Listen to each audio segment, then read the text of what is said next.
మరి 700 silence silence silence please. నమస్కారం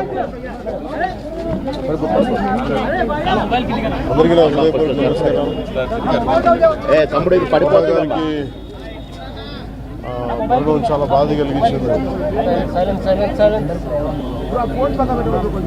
ఇప్పుడు బాబు మోహన్ గారు కానీ కోటా గారు కానీ ఇద్దరు ఇప్పుడు యాదృచ్ఛికంగా వారు కూడా ఇక్కడ ఉండటం జరిగింది.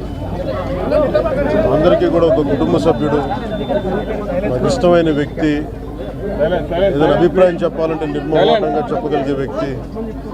ఆయన్ని చిత్ర పరిశ్రమ కోల్పోవడం చాలా చాలా లోటు, చాలా వెళ్తుంది. ఇది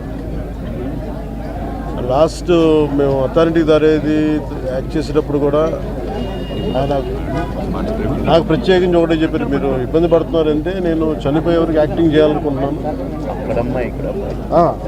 మొట్టమొదటి సినిమా అక్కడమ్మాయి ఇక్కడ అబ్బాయి నుంచి అథారిటీ దారేది వరకు నాకు ఆయనతో మంచి అనుబంధం ఉంది. ఇప్పుడు 10 మంది బాధను ఆకాంక్షించేవాళ్ళు. ఆయన ప్రత్యేకించి నేను అడిగాను, మీరు ఇంత ఈ వయసులో ఇబ్బంది పడలేదు. లేదు, నా కష్టాలను అధిగమించడానికి నాకు నటనే నాకు మరుపుది. నాకు చాలా ఇదిగా చెప్పారు, నాకు బాగా కదిలించేసింది. అలాంటి వ్యక్తి ఎంతమంది పరిణి చెందిన నటులు ఉన్నా కానీ ఆయన విశిష్టమైన శైలి, గొప్ప నటులు.